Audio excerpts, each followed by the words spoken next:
Well, we continue our coverage of the killing of Osama bin Laden, and we're joined this morning by New York Senator Kirsten Gillibrand, who has spent many hours working with family members of those lost on 9/11 and helping first responders who have had health problems related to Ground Zero. Senator, thanks for coming in this morning. We've seen a number of the images this morning of the people celebrating here in New York and also in Washington and other parts around the country. What does this mean for the people of New York in particular to have something like this happen? Well, it's a moment of justice for New Yorkers. So many people lost loved ones on 9/11, and this is an opportunity for them to celebrate a victory against terrorism, against those who perpetrated attacks on the people they love. And I was just watching some of the clips from people who were at Ground Zero last night when the news broke, and they said, we will never forget 9/11, but we will also never forget May 1st. And so it's a moment of triumph that I think is very important for New Yorkers. To see this and to see this kind of emotion, I know you deal a lot with firefighters, their families, first responders.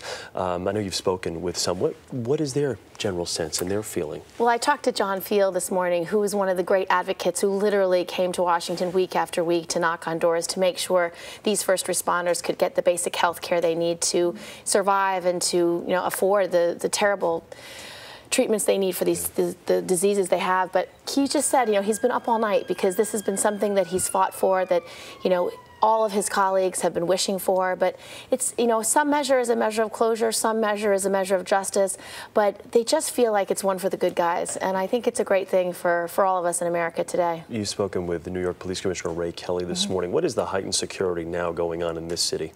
Well, as we know from the news reports, the Commissioner Kelly has made judgments about the increased risk that the city will face. You have to recognize since 9/11, there's been 12 terror attempts.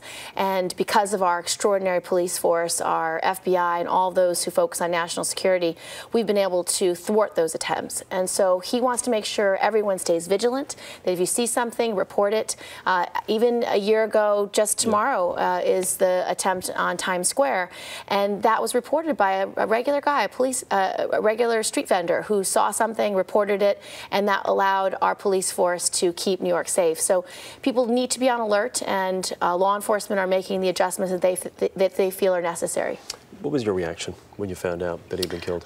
Just extraordinary joy. I think President Obama has showed dedication, resolve. He has never given up on this issue.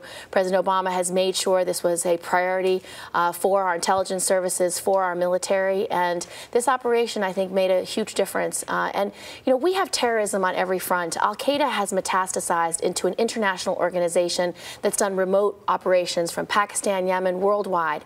And so this victory is very important in our quest to keep America safe and to really prevail against terrorists and terrorist forces across the world. Can I just ask you just real quickly about the relationship with the U.S. and Pakistan? I mean, it seems by all accounts that he was hiding in the open.